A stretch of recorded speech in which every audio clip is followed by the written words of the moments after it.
Hi everyone, in front of me I've got a SONY Xperia 1 Mark IV, and let me share with you how to reset up preferences on this device. So first of all we have to enter the settings, and now let's tap on apps.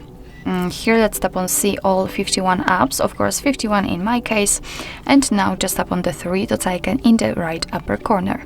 So let's tap, and that was a misclick.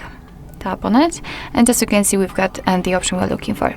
So here your device is informing you that it will reset all preferences for disabled apps and disabled app notifications, default applications for actions, background data restrictions for apps, and any permission restrictions. What's more, no worries, you won't lose any app data, so simply tap on reset apps. And basically that's all. This was how to reset up preferences in your SONY Xperia 1 Mark IV.